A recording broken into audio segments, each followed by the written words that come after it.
Hi everyone, welcome back to my YouTube channel general studies by Jyoti June.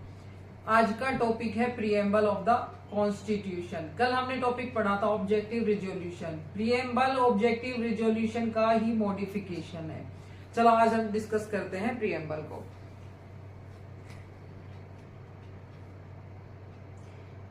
Preamble कहां से लिया गया है after modification?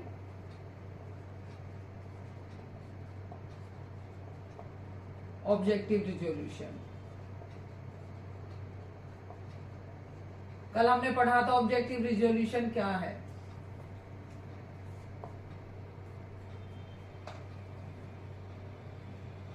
It is a introductory statement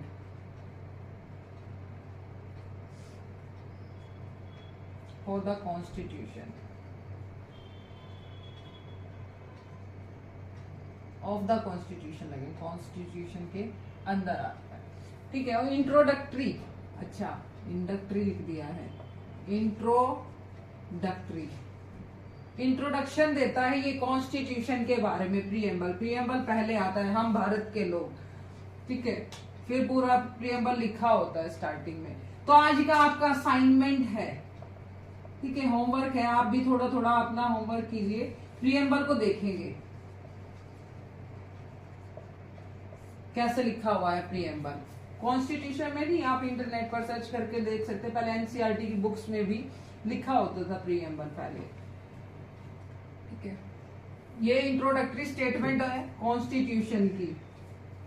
it states, क्या state करता है?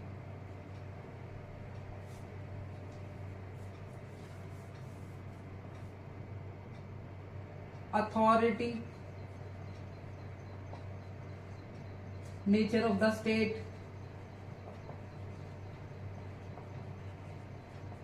and principles of the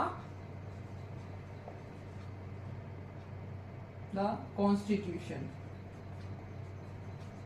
या फिर ऑब्जेक्टिव भी कह सकते हैं। और ऑब्जेक्टिव अथॉरिटी गवर्नमेंट के लिए है कि स्टेट का नेचर कैसा होगा, कैसा हमारा देश होगा। प्रिंसिपल ऑफ कॉन्स्टिट्यूशन, ऑब्जेक्टिव्स है कि हमें क्या अचीव करना है। What constitution seeks to achieve, India seeks to achieve, कि हमें क्या चाहिए कॉन्स्टिट्यूशन में, ये भी मेंशन है। तो ये हमारा कॉन्स्टिट्यूशन है। प्रीएम्बल बताता है कॉन्स्टिट्यूशन के बारे में। ये एक इंट्रोडक्टरी स्टेट है कॉन्स्टिट्यूशन। कॉन्स्टिट्यूशन के बारे में हमें ऑलरेडी पता है। कॉन्स्टिट्यूशन हमारा 26 नवंबर 1949 को कंप्लीट हुआ था, अडॉप्टेड, एंड 26 जनवरी 1950 को हमारा कॉन्स्टिट्यूशन केम इनटू फोर्स, यानी लागू हो गया था। अब इसके की पॉइंट्स पढ़ते हैं। बेसिक की पॉइंट्स क्या है प्रीएम्बल के सामने, क्योंकि हमने ऑब्जेक्टिव रिजोल्यूशन तो ऑलरेडी पढ़ लिया है। ऑब्जेक्टिव रिजोल्यूशन में सारी चीजें डिटेल में लिखी हुई थी। अब एक एक वर्ड पढ़ लेते हैं, हम की पॉइंट्स पढ़ लेते हैं बस, क्योंकि वही चीज बार बार रिपीट करके नहीं पढ़नी। की पॉइंट्स,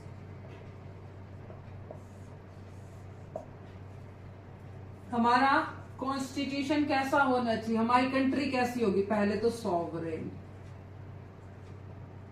सॉवरेन वर्ड आया है, एन है ये।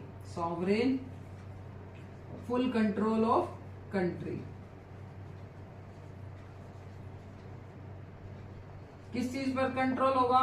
Land, air and water. Sea, water छोटा मोटा वाटर समझ लेते हैं। सी तो सॉवरेन होगा, हमारी कंट्री का अपना खुद का कंट्रोल होगा अपनी सारी चीजों के ऊपर, सोवरेन। फिर हमारी कंट्री कैसी है? डेमोक्रेटिक। ये सारे वर्ड्स हम पढ़ चुके हैं डिटेल्स में। डेमोक्रेटिक, जो हमारी गवर्नमेंट है, chosen by people.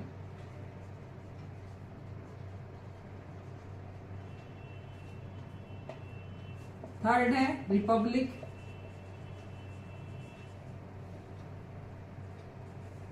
Head of the state या कंट्री। कॉन्स्टिट्यूशन में कंट्री को स्टेट लिखा गया है, इसलिए हम बार बार स्टेट लिख देते हैं, जबकि ये डिफाइन करता है कंट्री को। इज इलेक्टेड, इलेक्टेड है हमारा हेड ऑफ द स्टेट यानी प्रेसिडेंट। फिर कैसी है हमारी कंट्री? सेक्युलर। ये प्रीएम्बल में लिखे हुए हैं ये वर्ड सारे। सेक्युलर, सेक्युलर का मतलब है नो ऑफिशियल रिलीजन।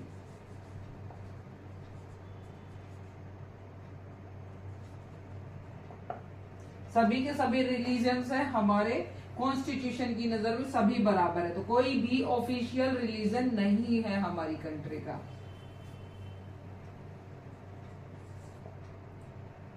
सेक्युलर हो गया।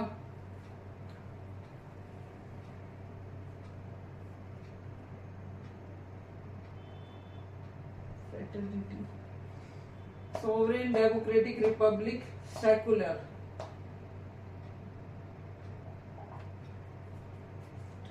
SDRJLEF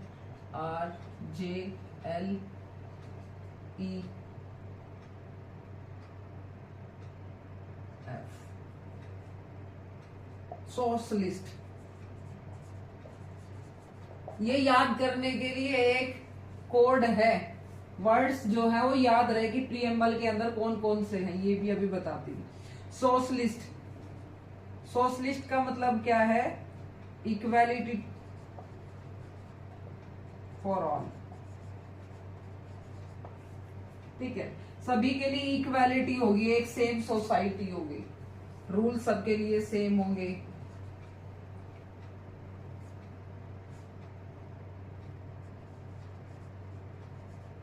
कल हमने पढ़े थे रूल ऑफ लॉ, कानून के समक्ष, कानून के समक्ष सभी के सभी बराबर होंगे, तो सोशलिस्ट है। तो ये 5 की पॉइंट्स हैं हमारे, की वर्ड्स हैं प्रीएम्बल के।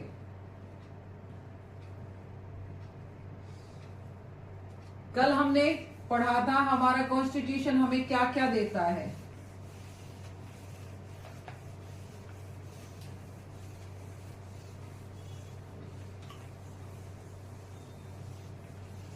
किस लिए हमें कॉन्स्टिट्यूशन की जरूरत पड़ी? अब देखो SSDR पहले पढ़ लेते हैं। जस्टिस, कल हमने पढ़ा था जस्टिस, हमें किस टाइप का जस्टिस चाहिए?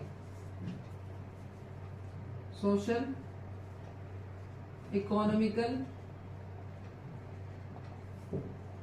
And political. कल वाला रिवाइज कर रहे हैं ये, क्योंकि ऑब्जेक्टिव रिजोल्यूशन ही बाद में प्रीएम्बल बना है, तो सारी चीजें मेंशन है। तो जस्टिस हमें न्याय देगा, किस टाइप का? सोशल, इकोनॉमिकल और पॉलिटिकल। लिबर्टी, लिबर्टी हमें आजादी देता है, किस चीज की? Of thoughts, expression, belief, faith, worship and association. ये हमें आजादी देता है। फिर क्या आता है? इक्वालिटी। इक्वालिटी किस चीज की होगी? Equality of status and opportunity. कल हमने ये सारी चीजें पढ़ी है। अपॉर्चुनिटी, फिर फोर्थ आता है फ्रेटर्निटी, भाईचारा, बंधुता, यूनिटी एंड इंटीग्रिटी।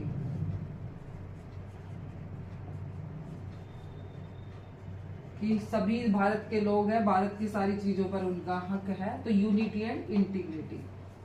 तो ये हमारे कुछ मेन वर्ड्स हैं इसके अंदर, प्रीएम्बल्स के अंदर, ये हमेशा याद होने चाहिए। इसके लिए मैंने ये कोड बनाया है। ये कोड है एक sovereign, socialist, secular, democratic, Republic.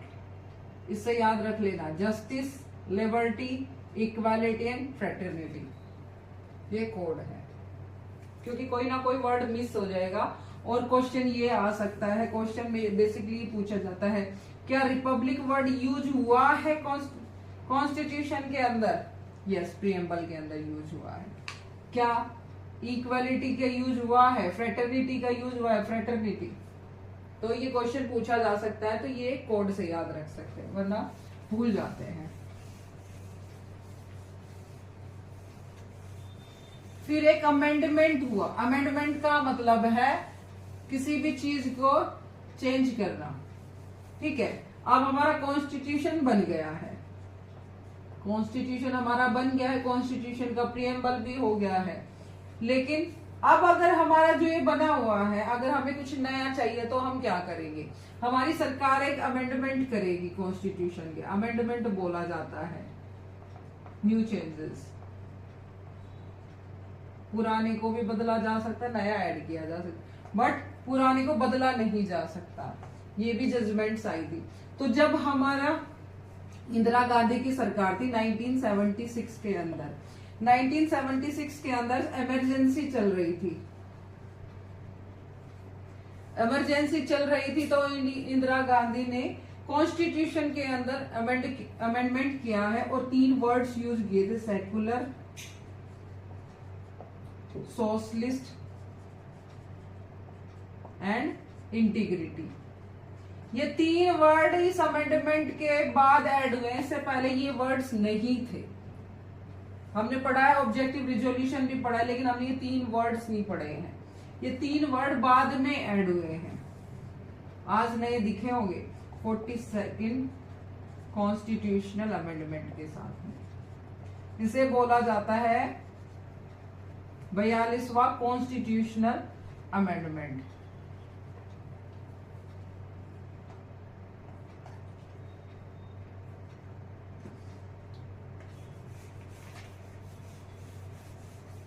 अब जब अमेंडमेंट की बात आई है तो एक आर्टिकल है, उसका नाम पूरे के पूरे पॉलिटी में बार बार आता रहता है, आर्टिकल 368।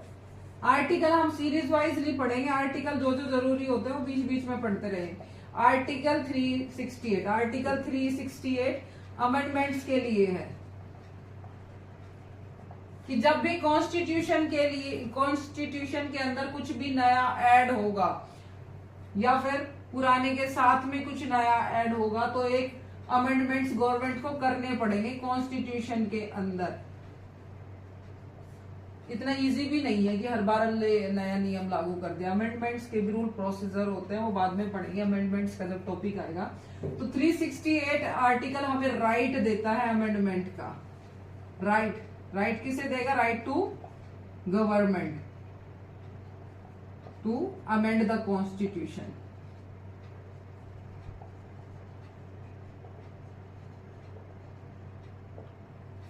ठीक है, अब 368 आर्टिकल हमें राइट के लिए दे दिया है। एक केस हुआ बेरूबारी केस। बेरूबारी केस एक ऐसा केस था कि उसने वर्सेस, इसका ओरिजिनल नेम है बेरूबारी केस वर्सेस एनक्लेव। ठीक है, ट्रांसफर एनक्लेव लिख देंगे, ट्रांसफर एनक्लेव। ये ट्रांसफर एनक्लेव आप सोच रहे हैं कैसा नाम है? बेरूबारी 1960 के अंदर एक ये केस डाला गवर्नमेंट के ऊपर, गवर्नमेंट के अगेंस्ट। किसने डाला था? ये एक रिलीजियस मठ के नेता ने, कि वो केशवानंद ने 1960 में केस बेरूबारी एक जगह का नाम है बंगाल के अंदर। बंगाल के अंदर एक जगह का नाम है बेरूबारी। 1958 में जवाहरलाल नेहरू ने, जब हमारी पार्टीशन हो गया था, पार्टीशन के बाद इंडिया और पाकिस्तान लड़ रहे थे बेरूबारी के ऊपर। बेरूबारी जगह का नाम है, वेस्ट बंगाल के अंदर है। तो हमारे नेहरू जी ने एक नेहरू नून एग्रीमेंट साइन किया था। नेहरू नून एग्रीमेंट बोला जाता है उसे, एग्रीमेंट। उस एग्रीमेंट में क्या था कि पाकिस्तान को हमने दे दिया क्या, बेरूबारी, गया बेरूबारी, और उसके बदले में हमने इनक्लेव्स ले ली थी वेस्ट बंगाल की। अब हमने ले तो ली, लेकिन उसका कोई ऑफिशियल रिकॉर्ड नहीं था। तो कॉन्स्टिट्यूशन सुप्रीम है। अब सरकार ने ये एनक्लेव्स ले ली, लेकिन कोई अमेंडमेंट नहीं किया। तब ये जो केस डालते हैं ये एडवोकेट्स ही होते हैं, रिटायर्ड जज होते हैं सुप्रीम के। तो सुप्रीम कोर्ट के अंदर केस गया कि जो प्रीएम्बल है, प्रीएम्बल पार्ट है हमारे कॉन्स्टिट्यूशन का, और जो ये बेरूबारी का है, बेरूबारी की एनक्लेव्स, बेरूबारी हमने दे दिया है पाकिस्तान को, लेकिन पाकिस्तान का वो कोई अमेंड नहीं किया। तो क्वेश्चन उठा था, ये क्वेश्चन था कि क्या हमारी गवर्नमेंट बिना किसी अमेंडमेंट के हमारी टेरिटरी को किसी दूसरे को दे सकता है या फिर उसकी टेरिटरी को ले सकता है। तो सुप्रीम कोर्ट की जजमेंट आई, 8 लोगों की बेंच बैठी, 8 जजेस की। उन लोगों ने मेजोरिटी के साथ आंसर दिया कि जो हमारा प्रीएम्बल है, preamble not a part of constitution, कि प्रीएम्बल कॉन्स्टिट्यूशन का पार्ट नहीं है। It can't justiciable into court,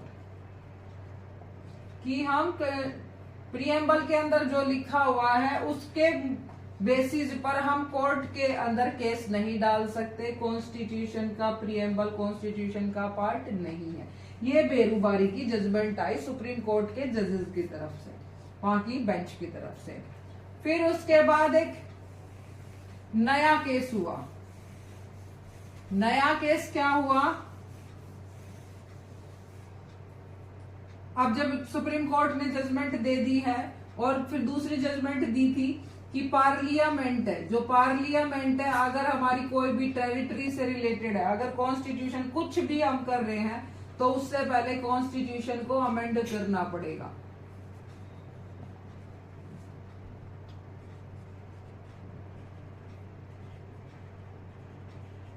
ठीक है, हमारा कॉन्स्टिट्यूशन है, उसे उसकी पार्लियामेंट की पावर को ओवरटेक करते हुए कहा कि गवर्नमेंट कुछ भी करती है तो उससे पहले कॉन्स्टिट्यूशन के अंदर अमेंडमेंट करना पड़ेगा। तो फिर नेहरू जी ने अमेंडमेंट किया, 9th कॉन्स्टिट्यूशनल अमेंडमेंट।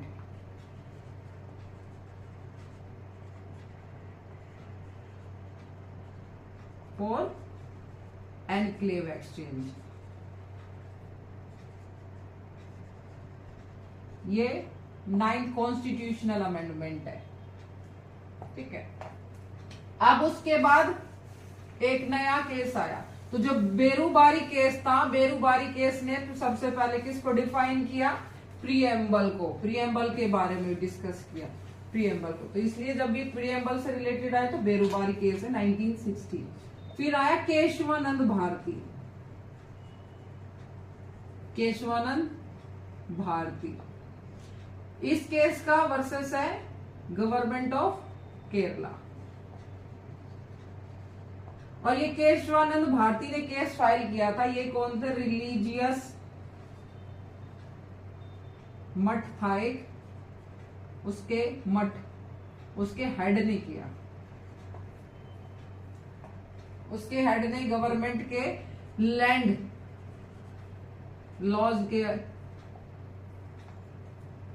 लॉज की वजह से किया था कि गवर्नमेंट क्या लैंड एक्वायर कर सकती है, क्या पार्लियामेंट कॉन्स्टिट्यूशन को, क्या पार्लियामेंट कॉन्स्टिट्यूशन के किसी भी पार्ट को अमेंडमेंट कर सकती है। फिर ये क्वेश्चन उठा। अब फिर से सुप्रीम कोर्ट की 13 जजेस की बेंच बैठी, मेजोरिटी 7-6 की मेजोरिटी के साथ। फिर एक कंक्लूजन निकला। कंक्लूजन क्या था, कंक्लूजन था कि प्रीएम्बल पार्ट है कॉन्स्टिट्यूशन का, ठीक है, उसने कहते प्रियम्बल पार्ट नहीं है, ये नहीं लिखेंगे प्रियम्बल पार्ट है कॉन्स्टिट्यूशन क्या, कि yes parliament can do amendments, yes parliament amendments कर सकती है according to 368 but not in basic structure,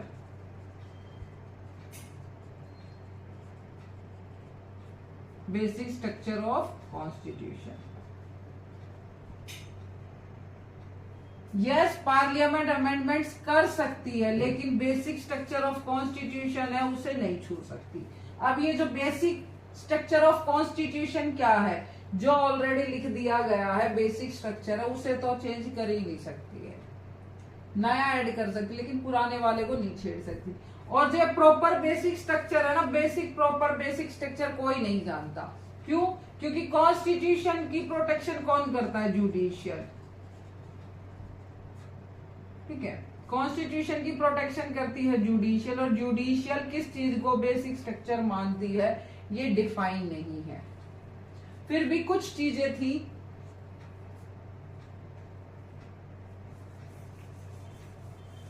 जिसे सुप्रीम कोर्ट ने कहा कि नहीं इनमें तो कर ही नहीं सकते। जैसे हो गया डीपीएसपी, डायरेक्टिव प्रिंसिपल, ठीक है, इनमें चेंज नहीं कर सकती है, राइट्स है हमारे, राइट्स में हमारे में चेंज नहीं कर सकती। ये बेसिक स्ट्रक्चर उन्होंने बताया, बेसिक स्ट्रक्चर।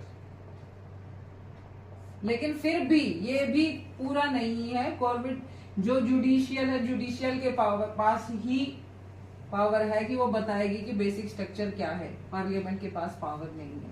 सिर्फ बेरुबारी में भी प्रियम्बल के बारे में इंटरप्रिटेट किया था किसने? जुडिशियरी ने, बेरुबारी केस में ये प्रियम्बल की इंटरप्रिटेशन दी थी इसने। DPSP judicial review, separation of power,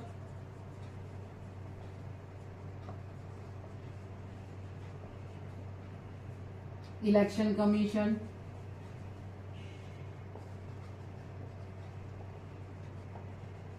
तो ये कुछ पार्ट्स ऐसे थे जो बताए हमारी जुडिशियरी ने, सुप्रीम कोर्ट ने बताया कि इन पार्ट्स में तो कर ही नहीं सकती है गवर्नमेंट, ये बेसिक स्ट्रक्चर है। ठीक है, आज का कंप्लीट हो गया है हमारा प्रीएम्बल।